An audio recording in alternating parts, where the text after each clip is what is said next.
Astro பக்தி tax நேயர்களுக்கு அடியேன் உங்கள் சிவயோகி சிவசக்திமான் சுவாமிகள் வணக்கத்தை தெரிவித்துக் கொள்கிறேன். இந்த பதிவில் குரு வக்ர கதி பலன்கள் தான். அதான் பயிற்சி சொல்லுவாங்க, வக்ரம் சொல்லுவாங்க. வக்ரம்னாலே பின்னோக்கி நகர்தல் தான். ஒரு கிரகம் ஒவ்வொரு ராசியாக மாறிட்டு இருக்கும்போது சில காலகட்டங்களில் அந்த சுற்று வட்ட பாதையில் வரும்போது கொஞ்சம் அந்த கிரகத்துடைய ஓட்டம் கொஞ்சம் நிதானமாக பின்னோக்கி கொஞ்சம் நிற்கிற மாதிரி இருக்கும், பின்னோக்கி போகிற மாதிரி இருக்கும். அந்த சுழற்சி சுழண்டே இருக்கும்போது சில காலதாமதங்கள். இப்போ இதுக்கு உதாரணம் சொன்னோம்னா, ஒரு ஓட்டப்பந்தயம் வைக்கிறோம், அதில் ஒரு 10 பேர் எடுத்தவுடனே ஓடுறாங்க. அப்போது முதல்ல ஓடினே இருப்பார். அதுக்கப்புறம் முதல்ல ஓடுறவர் கொஞ்சம் பின்னோக்கி போயிடுவார். அதுக்கப்புறம் பார்த்திங்கன்னா 3வது 4வது 5வது முன்னாடி வருவாங்க. கடைசியில் ஒருத்தர் ஜெயிச்சிருவார், வெற்றி கோட்டை கலந்துருவார். இது மாதிரி தான் இந்த நம்ம பூமியும் சரி, இந்த 9 கிரகங்களும் சரி, வானமண்டலத்தில் சுழற்சியில் தான் சுழண்டுன்னு இருக்குது.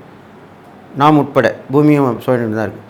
அந்த வகையில் தான் இந்த பின்னோக்கி நகர்தல். அப்படி முன்னாடி வந்தவங்க பின்னோடிக்கு போயிடுறாங்க இல்லையா, அந்த மாதிரி தான் இந்த ஓட்டப்பாதையில் அந்த மாதிரி ஒரு பின்னோக்கி நகர்தலை குறிக்குது. இது எல்லாருக்கும் புரிஞ்சுக்கணுன்றதுக்காக தான் இவ்வளோ விளக்கமாக சொல்கிறேன். அதனால் ஏற்படக்கூடிய பலன்களும் கொஞ்சம் மாறுபட தான் செய்யும். அதனால தான் இந்த மாதிரி பலன்கள் கொடுக்குறோம். அப்போ இது வரைக்கும் குரு பயிற்சியான பலன்களோட இப்போது குரு வக்ரகதியால் பலன்கள் கொஞ்சம் மாற்றங்கள் அடையும். இப்போது ரிஷபராசிலேருந்து குரு பயிற்சி பலன்கள் நடந்துட்டு வந்துட்டுருக்கு. இப்போ இந்த குரு வக்ரகதியில் அப்புறம் பார்க்கும்போது மேசராசியில் இருக்கிற பலன்கள் தான் நடக்கும். மேசராசியில் குரு இருக்குது, அதனுடைய பார்வை பிற ராசிகளான சிம்மம், துலாம், தனுசு, இந்த 3 பார்வையும் படுது. அதுக்குண்டான பலன்கள் தான் இப்போ பொது பலன்லாம் சொல்ல போகிறோம். இந்த வகையில் தான் இப்போ இந்த பொது பலன்கள் நடக்க போகுது. அந்த வகையில் பார்க்கும்போது இந்த பொது பலன்கள் பார்க்கும்போது மேஷராசியில் திருப்பி பின்னோக்கி வந்திருக்கிற அந்த குருவால் ஏற்கனவே பகை வீட்டில் தான் இருந்தார், சுக்கிரன் வீட்டில். இப்போது நட்பு வீட்டில் வந்திருக்கார். நட்பு வீட்டில் வரும்போது கண்டிப்பாக நல்லது தான் செய்வார். ஒருத்தருக்கு உதவி ஒத்தாசையாக இருப்பாங்க. அப்போது அந்த நட்புன்ற அந்த செவ்வாய், அங்காரகன் என்கிற செவ்வாய் வீட்டுக்கு வந்திருக்கனால இவர் வந்த உடனே, இந்த வக்ரகதி ஆன உடனே விவசாயங்கள் நல்லா வளர்ச்சி அடையும். இந்த நிலச்சரிவுகள், வெள்ளம், அப்புறம் பூமி நடுக்கம், நிலநடுக்கம் சொல்கிறீங்களா, இதெல்லாமே கொஞ்சம் குறையறதுக்கு வாய்ப்பு இருக்குது. ஏனென்றால் அந்த குருவாகப்பட்டவர் அந்த பூமிகாரகன், அந்த மங்களகாரகன் கூட சொல்லலாம், அந்த செவ்வாயை பூமிகாரகன்னு சொல்லலாம். அப்பேற்பட்டவருடைய ராசியில் அமர்றாரு. அப்போ சுபகிரகங்கள் அமரும்போது இந்த சீற்றங்கள், இயற்கை சீற்றங்கள் குறையும். இதுதான் உங்களுக்கு தெளிவாக நான் சொல்லக்கூடிய விஷயம். இயற்கை சீற்றங்கள் இப்போ அதிகமாக இருக்கு இல்லையா, அதெல்லாம் குறையக்கூடியது. குரு வக்ரகதி ஆகும்போது குறையும். அப்போ மக்களுக்கு நல்லது தான் நடக்கும். இந்த மாதிரி நல்லது நடக்க போகுது. நல்ல வாழ்க்கை கிடைக்கும், அரசாங்கத்தினுடைய ஆதரவு கிடைக்கும், அவருடைய அனுகூலங்கள் கிடைக்கும், புதுசாக தலுகை திட்டங்கள் கொடுப்பாங்க. அது மூலமாக மக்கள் மேன்மை வருவாங்க. சிம்மராசியை பார்க்குறதுனால எல்லாமே ஒரு வெற்றி மேல் வெற்றி கிடைக்கும். எல்லாருக்கும் மக்களுக்கு புது புது பொறுப்புகள், பதவிகள் எல்லாமே மக்களுக்கு கிடைச்சி அவங்களுடைய வாழ்க்கை நல்ல முன்னேற்றம் அடையும். பெரிய மனிதர்கள், அரசாங்கத்தார்கள், மேலதிகாரிகள், இப்படி இருக்கவங்களாம் நல்ல வாழ்க்கை சிறப்பாக இருக்கும். அவங்க மூலிமா மக்களுக்கு பயன்கள் கிடைக்கும். இது மாதிரிலாம் நடக்க போகுது. அடுத்ததாக பார்த்திங்கன்னா துளாராசி பார்க்கறனால நீதி, நேர்மை இதெல்லாம் நிலைநாட்டப்பட்டு வழக்குகள் சீக்கிரமாக முடிக்கப்படும். அதனுடைய முடிவு சுபமாக இருக்கும், நல்லாயிருக்கும், நியாயமான தீர்ப்பாக இருக்கும். இதெல்லாமே நடக்க போகுது இப்போ இந்த குரு வக்ரகதியில். அது இல்லாமல் தனுசு ராசியும் அவர் பார்க்குறனால ஒரே குறிக்கோளோடு இருக்கக்கூடிய விஷயங்கள் நடக்கும். நம்ம ஒரு நினச்சிருப்போம், அதையே நினச்சிக்கிட்டே இருந்தோம்னா கண்டிப்பாக நடந்துடும். அதுதான் அந்த குரு வக்ரகதியில் நடக்கும். அது இல்லாமல் குருவோடைய பார்வை கிடைக்கிறனால அந்த குருவோட வீடு தான் அந்த தனுசு வீடும். அப்போது குரு கடாட்சம் கண்டிப்பாக கிடைக்கும். அப்போது என்ன பண்ணணும்னு கேட்டிங்கன்னா, இந்த குரு வக்ரகதியில் எல்லாருமே அவங்கவுங்களுடைய குருமார்களை வழிபடலாம், நவகிரகத்தில் இருக்கிற குருவை வழிபடலாம், குரு தட்சிணாமூர்த்தியை வழிபடலாம், மகான்களுடைய தரிசனம் பெறலாம், ஜீவசமய தரிசனம் தேடி போய் பார்த்துட்டு வரலாம். இதெல்லாமே செய்யலாம். இதெல்லாம் செய்ய மக்களுக்கு இந்த பொதுவான பலன்கள் நன்மை தான் அளிக்கும், தீமை இருக்காது. குரு வக்ரகதியில் போனால் கூட நன்மை தான் செய்வார். அவர் சுபகிரமாக இருக்கனால நன்மை தான் செய்வார். அளவான மழை, அது இல்லாமல் நிலநடுக்கம் குறைஞ்சி, மண் சரிவுலாம் இப்போ இருக்குல்லையே அதெல்லாம் குறைஞ்சி, அது இல்லாமல் புயல் மழை இல்லாமல் ஓரளவுக்கு குறைஞ்சி மக்கள் சுபிட்சமாக இருப்பாங்க. தங்கம் விலை கண்டிப்பாக இறக்கமும் இப்போ இறங்கி வந்திருக்கு. இருந்தாப்புல நான் சொன்ன முன்னாடியே நான் சொல்லியிருக்கேன், அந்த மாதிரி காலகட்டங்களில் இப்போது இறங்கக்கூடிய நேரமும் இப்போ வந்திருக்கு. குரு வக்ரம் பெற்றிருக்கும்போது தங்கம் விலை கண்டிப்பாக இறங்கும். ஏன்னா குரு தான் பொன்னவன், பொன் தங்கத்துக்குரிய கிரகம் அந்த குரு தான். அப்போ அந்த குரு வக்ரகதி பெற்றிருக்கும்போது கண்டிப்பாக தங்கம் விலை குறையும். இதை நீங்கள் பயன்படுத்தி மக்கள் எல்லோரும் அதை வாங்கி பயனிடுமாறு கேட்டுக்கிட்டு இந்த பொதுவான பலன்கள் சொல்லியிருக்கேன். இனிமேல் நம்ம 12 ராசிகளுடன் பலன்கள் சொல்ல போகிறோன்னு சொல்லி இப்போ நான் என்னுடைய குருநாதரை வணங்குகிறேன். ஓம் குருப்யோ நம. நற்பவி நற்பவி நற்பவி. ஓம் காஞ்சிவாசாய வித்மகி சாந்தரூபாய தீமகி தன்னோ சந்திரேந்திர பிரசோதியாத். என்னோட ஆத்மாதின மகாகாளி வணங்குகிறேன். ஓம் காளிகாசாய வித்மகி மசான வாசின்ன தீமகி தன்னோ அகோர பிரசோதியாத். வருகின்ற அக்டோபர் 15/10/2024 முதல் பிப்ரவரி 11/2/2025 வரை கிட்டத்தட்ட ஒரு 118 நாட்கள் இது குரு வக்ரகதி காலம். அதன்படி நீங்கள் அந்த காலகட்டங்களிலே எப்படி நடந்து கொள்ள வேண்டும், எவ்வாறு இருக்க வேண்டும், அந்த குரு வக்ரகதி குருடைய பலன்கள் என்ன, அதுக்குண்டான இறை பரிகாரங்கள், தான தர்மங்கள் இதெல்லாமே எப்படி செஞ்சு நம்ம அந்த காலகட்டம் கடந்து வரணும் இப்படிலாம் சொல்ல போகிறேன் நான் உங்களுக்கு. அதனால் நீங்கள் அதனுடைய பயனை பெற்று அதை கேட்டு கவனமாக கேட்டு நான் சொல்லக்கூடிய விஷயங்கள்லாம் கவனித்து நடந்து வந்தீங்கன்னா கண்டிப்பாக நல்லது நடக்கும். அது இல்லாமல் இந்த பொண்ணுன்ற குரு பகவான் வந்து தங்கத்துக்கு அதிபதி சொல்லப்பட்டிருக்கு. தனகாரகன்னு சொல்லப்படுறான். தனகாரன்ற போது நல்ல ஒரு கொடுக்கல் வாங்கல் சீராகும், பணப்பழக்கம் எல்லார்கிட்டையுமே இருக்கும். தங்கம் வந்து விலை இறங்கி அது வாங்கக்கூடிய சூழ்நிலையும் அமையும். ஏனென்றால் இப்போது இருக்கிற ஏற்றங்கள் வந்து இனிமேல் குறைஞ்சிரும். குரு வக்ரகதி வரும்போது கண்டிப்பாக தங்கம் விலை குறையத்தான் ஆரம்பிக்கும். அதன்படி தங்கம் விலை குறைந்து மக்களுக்கு மகிழ்ச்சி ஏற்படும். சுபகாரியங்கள்லாம் நிறைய நடக்கும். இப்போ தங்கம் விலை குறைஞ்சினாலே எல்லாருமே வாங்க ஆரம்பிச்சிடுவாங்க இல்லையா? அப்போது சுபகாரியங்கள் நிறைய கூடும். திருமணங்கள், சீமந்த சடங்குகள், இது மாதிரி பிறந்த நாள் விழாக்கள், இது மாதிரிலாம் கண்டிப்பாக எல்லாமே சுபகாரியங்கள் எல்லாமே கண்டிப்பாக நடக்க போகுது. அப்போது குரு வக்ரகதி பெற்றிருக்கும் போது, ஏனென்றால் பழமையான அந்த ராசியிலே அவர் மேச ராசியிலே அமர்ந்திருக்கிற நோக்கத்தோடு இந்த சொல்லப்படுகிறது பலன். அப்போது கண்டிப்பாக உங்களுக்கு நன்மையான பலன்கள் தான் நடக்க போகுது. கெடுபலன்கள் கண்டிப்பாக குறைஞ்சிரும். மக்கள் வந்து மட்டன் மகிழ்ச்சி கொள்வாங்க. அரசாங்கங்களுடைய ஆதரவு கிடைக்கும். எல்லோருடைய ஆதரவும் கிடைச்சி எல்லாம் நல்லபடியாக இருப்பீங்க. குழந்தை செல்வங்கள் அதிகமாக இந்த காலகட்டத்தில் பிறந்து அறிவுள்ள குழந்தைகள் பிறக்கும். அது சொல்ல வேண்டிய விஷயம். அப்படிலாம் பிறந்து நல்ல வாழ்க்கை, அவர்களுடைய வாழ்க்கை முன்னேற்றங்கள் நல்லபடியாக இருக்கும். புத்திர பாக்கியங்கள் கண்டிப்பாக கிடைக்கும். இதெல்லாமே சொல்லப்பட்டிருக்கு.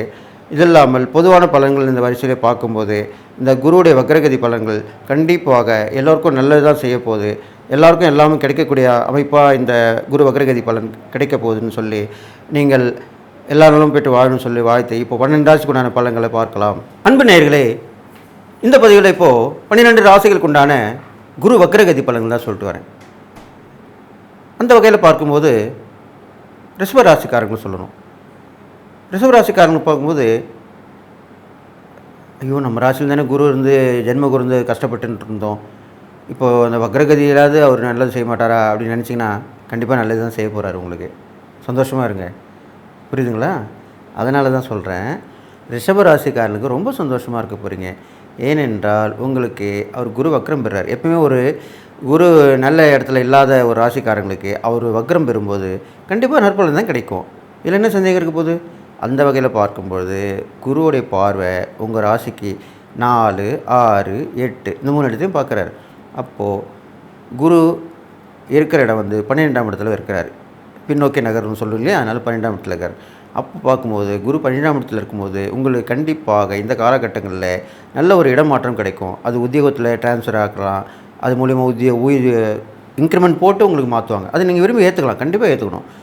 இல்லைனா வீடை மாற்றலாம், நீங்கள் வண்டியை மாற்றலாம், எதனா ஒன்று மாற்றணும், சேஞ்சு. அப்படி தான் இப்போ உள்ள அந்த குரு வக்ரகதி பலன் சொல்லுது. அப்போ அது மாதிரி மாற்றிட்டு வாங்க, சந்தோஷமாக இருங்க. ஒன்று போனால் ஒன்று வரும் அப்படின்றது தான் உலக நியதி. அதனால் இது போதுன்னு சொல்ல வருத்தப்படாதீங்க. கண்டிப்பாக அடுத்த ஒரு பெரிய லாபம் உங்களுக்கு வந்து சேரப்போகுது. அது இல்லாமல் உங்களுக்கு வெளியூர் வெளிநாட்டு தொடர்புலாம் இப்போது வந்து சேரப்போகுது. இதனால் வரைக்கும் கொஞ்சம் பிரச்சனையாக இருந்திருக்கும், தடையாக இருந்திருக்கும். குரு ஜென்மகுரு வந்து ரொம்ப கஷ்டத்தை கொடுத்துருப்பாரு. இப்போது அந்த வெளியூர் போகிறதுக்கு, வெளிநாடு பயணம் ஏற்படுறதுக்கு போகிறதுக்கு ஏதாவது ஒரு வகையில் உதவி வந்துடும். ஐயோ நம்ம அப்ளை பண்ணிட்டுமே விசா வரலையே நினச்சிக்கினே இருந்திருப்பீங்க. உங்களுக்கு விசா வந்துடுச்சே அப்படின்னு ஒரு தகவல் வந்து நிற்கும். அப்போ எவ்வளோ சந்தோஷப்படுவீங்க. இதெல்லாம் நடக்க போகுது. இப்போது இந்த குரு வக்ரகதியில் உங்களுக்கு அதனால் நடக்கும். இது இல்லாமல் குரு வந்து உங்கள் வீட்டோடைய உங்கள் ராசியிலேருந்து 4ஆம் இடத்தை பார்க்குறாரு.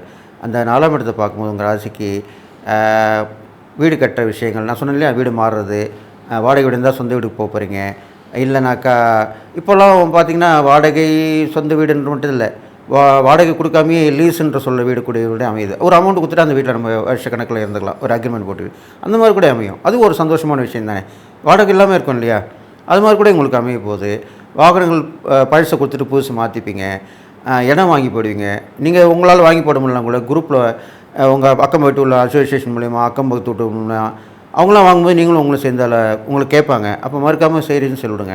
எப்பயுமே ஒரு குழுவோலையோ குரூப்போல் போனால் நம்ம பாதிக்கப்பட மாட்டோம், ஏமாற மாட்டோம். இது முதல்ல நீங்கள் புரிஞ்சுங்க. அது மூலிமா வாங்கி நீங்கள் லாபம் பெறலாம். அது மாதிரி மனை வாங்கி போடலாம். அது என்றைக்கு இருந்தாலும் அது லாபம் தான் கொடுக்க போகுது. மண்ணில் போட்டாக்கா பொண்ணில் போகிறதோட மண்ணில் போட்டுனுவாங்க. அந்த மாதிரி மண்ணில் போட்டால் அவ்வளோ விசேஷம். அது என்றைக்கு இருந்தாலும் வளர்ச்சி அடையும், உங்களுக்கு லாபம் தான் கொடுக்க போகுது. அது இல்லாமல் படிப்பில் கல்விகள், அது இல்லாமல் நட்பு உறவு எல்லாமே விரும்பி வரும். இப்போலாம் உங்களுக்கு கொஞ்சம் பேர் விலகி போயிருப்பாங்க, நட்பாக இருந்தாலும் சரி, உறவாக இருந்தாலும் சரி. அவங்களாம் இப்போ கொஞ்சம் வந்து திடீர்னு ஒருத்தர் ஃபோன் பண்ணுவார், என் மேலே தான் தப்பு, நான் வந்து நேரில் பார்க்குறேன் அப்படின்னுவாங்க. அதே மாதிரி சொந்தக்காரங்களும் அப்படி தான் சொல்லுவாங்க. இதெல்லாமே அவங்க புரிஞ்சுப்பாங்க. அதுக்காக தான் குற்றம் பார்க்கில் சுற்றம் இல்லை அப்படின்னு சொல்லுவாங்க. இது பழமொழி. பழமொழிலாம் உண்மை தான், அது எதுவுமே பொய்க்காது. முன்னோர்கள் சொல்லிட்டு போனது எல்லாமே 100% உண்மை தான்.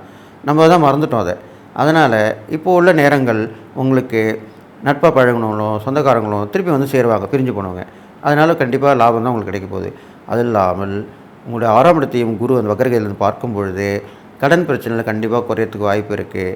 ஒரு கடனை வாங்கி ஒரு கடன் அடைச்சிருவீங்க, பெரிய கடன் அடைச்சிருவீங்க, சின்ன கடனாக தான் இருக்கும். அப்போ ரொம்ப கொஞ்சம் பரவாயில்லப்பா அப்பா அப்படின்னு பெருமிச்சு விடுவீங்க. அதெல்லாம் நல்ல விஷயம் தானே. கடன் நிறைய இருக்கிறது கொஞ்சமாக இருக்கிறது நல்ல விஷயம் தானே. அப்போது அது மாதிரி நடக்கும். இது இல்லாமல் கோர்ட்டில் கேட்டு வழக்கு இருந்தால், பிரச்சனை இருந்தால், இல்லை அக்கம் பக்கத்து வீட்டு பக்கத்தில் பிரச்சனை இருந்தால் அதெல்லாமே இப்போ விலகிக்கூடும். கோர்ட்டில் இருக்கிற வழக்கு வந்து வக்கீல் வந்து உங்களுக்கு மாற்றம் கொடுத்து அவர் வேறு வக்கீலை மாற்றுவார், இல்லை நீங்கள் வேறு வக்கீல் மாற்றுவீங்க. இல்லைன்னா ஜட்ஜ்மெண்ட்டு கூட இப்போ ஜட்ஜே மாறிடுறாங்க சமீப காலமாக. வேறு ஜட்ஜி வந்து பார்த்து இந்த கேஸில் ஏன் இப்படி இந்த கேஸ் இவ்வளோ தூரம் இருக்குது, இது ஒன்றே முடியுங்கன்னு சொல்லி அவர் முடிப்பார். இது மாதிரிலாம் நடக்கும், எதிர்பாராமல் நடக்கும் இந்த விஷயங்கள். எப்பயுமே அந்த மாதிரி ஒரு சாண பலன் அந்த குரு பார்க்கும்போது அது கூட பலன் கண்டிப்பாக ஏதோ ஒரு வகையில் வந்து உங்களுக்கு லாபத்தை கொடுக்க போகுது. இதுதான் உண்மையான விஷயம். அதனால் அந்த வகையிலே உங்களுக்கு அந்த கிடைக்க போகுது. அந்த பங்குதாரர்கள் சொத்து பூர்வீக சொத்து பிரச்சனை, இடம் பிரச்சனை, வீட்டு பிரச்சனை இதெல்லாமே தீர்ந்துடும். கண்டிப்பாக இதெல்லாம் தீரும். அது இல்லாமல் உங்களுக்கு வந்து உடம்பு சரியில்லாமல் இருந்தால் கூட அது நல்ல மாற்று மருத்துவத்தால் நல்லா நடக்கும். இப்போலாம் பார்த்தீங்கன்னா இங்கிலீஷ் மருந்து சாப்பிட்டோன்னா திருச்சி சித்தாக்கு போயிட்டாங்க, சித்தா பண்ணுறவங்க இங்கிலீஷ் மருந்து சாப்பிட்றாங்க. இது மாதிரி மாறி மாறி தான் இப்போ எல்லோரும் அவங்க உடம்புக்கு ஏற்ற மாதிரி. ஏனென்றால் ஒருத்தருக்கிற உடம்பு ஒருத்தருக்கு இருக்காது, இது உண்மையான விஷயம். அதனால் உங்களுக்கு எந்த மருந்து உடம்புக்கு ஏற்றுக்குதோ அந்த மருத்துவத்துக்கு போங்க. அப்போ கண்டிப்பாக நல்ல இது நடக்க போகுது. இது மாதிரிலாம் நடக்கும். அடுத்ததாக பார்த்தீங்க உங்களுடைய 8ஆம் இடத்தையும் பார்க்கறனால ஆயில் நல்லா தீர்க்கமாக இருக்கும். கண்டங்கள் எது இருந்தாலும் விலகி போயிடும். எதிர்பாராத சந்திப்புகள், எதிர்பாராத அதிர்ஷ்டங்கள்லாம் கிடைக்க போகுது. திடீர்னு ஒருத்தரை பார்ப்பீங்க, மீட் பண்ணுவீங்க, அவர் மூலிமா நல்லது நடக்கும். அது ஒரு பிரயாணத்தின் மூலிமா நடக்கும். இப்படி தான் சொல்லுவாங்க. ஒரு பஸ்ஸில் போனப்பா ஒருத்தரை பார்த்தேன், பேசினேன், அவர் திடீர்னு ஹெல்ப் பண்ணார். ட்ரெயினில் போயிட்டே இருந்தேன், ஒருத்தரோட பழக்கமாச்சு. அவர் வந்து என்னுடைய கான்டாக்ட் வாங்கிட்டு அதுக்கப்புறம் அவர் மூலிமா நல்லது தான் நடக்குது. எனக்கு இப்போது எனக்கு இது மாதிரி எதிர்பாராமல் நடந்தது நல்லது தான், ஏதோ ஒரு கடல் சக்தி தான் எனக்கு கிடச்சிருக்கு அந்த மாதிரி அப்படின்னு தான் சொல்லுவீங்க. இது மாதிரிலாம் நடக்க போகுது. இதெல்லாமே நடக்கிறனால உங்களுக்கு ரிஷபராசிக்காரங்களுக்கு கண்டிப்பாக எல்லா வகையிலும் ஏற்றமாறு தான் இருக்க போகுது இந்த குரு பயிற்சி, குரு வக்ரகதி பலன்கள். அதனால் நீங்கள் இதை கவனமாக இருந்து பார்த்து பண்ணணும். இது இல்லாமல் நீங்கள் இறை வழிபாடு பண்ணும்போது உங்கள் ரிஷபராசிக்கு வந்து குருவுடைய அம்சமாக இருக்கிற அந்த குரு தட்சிணாமூர்த்தியை வழிபட்டு வரலாம். அவர் வந்து சிவனுடைய அவதாரம் தான் சொல்லப்படுது.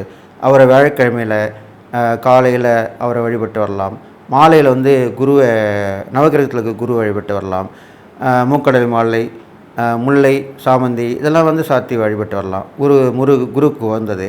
இது இல்லாமல் முருகர் வழிபாடு உங்களுக்கு விசேஷமாக சொல்லப்பட்டிருக்கு. ஏனென்றால் அந்த முருகர் வந்து செவ்வாய்க்கு மட்டுமில்லை குருவுக்குமே அதிதேவதையாக சொல்லப்படுறாரு.